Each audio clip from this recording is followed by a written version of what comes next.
Hello guys, good morning. बघू शकतात आता मॅगीसुद्धा विदाऊट ऑनियन आणि गार्लिकची यायला लागली. मी सकाळी मस्त मॅगी बनवत होती. नंतर आज गुरुवार होता म्हणून मम्मीने इकडे गुरुवारचं मांडलं होतं. आत्याकडे जाऊन बघितलं तर दीदी आली होती. तिने खूप सगळी शॉपिंग केलेली कुल्लू मनालीवरून.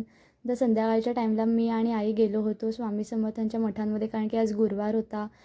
दर्शन वगैरे घेऊन झाल्यानंतर आम्ही तिकडे थोडा वेळ बसलो होतो. घरी येऊन बघितलं तर दीदीला इकडे थोडंसं पायाला लागलं होतं. बघू शकतात कितकुसं लागलं आहे. तरी तिच्यासोबत डॉक्टरकडे 1 2 3 4 लोकं आले होते.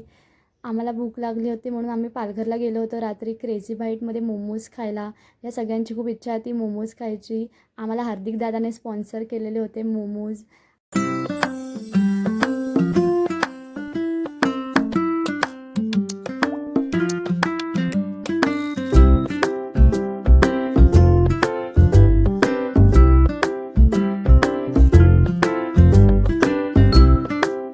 बघू शकतात आमचे फ्राईड मोमोज आलेले होते. मोमोज खूप टेस्टी होते. मोमोज वगैरे खाऊन झाल्यानंतर आम्ही घरी जायला निघालो. घरी पोचलो आणि इकडे लग्नाची व्हिडिओ लावली होती. सगळेजण बघत होते. असा संपला आमचा आजचा दिवस. Bye guys.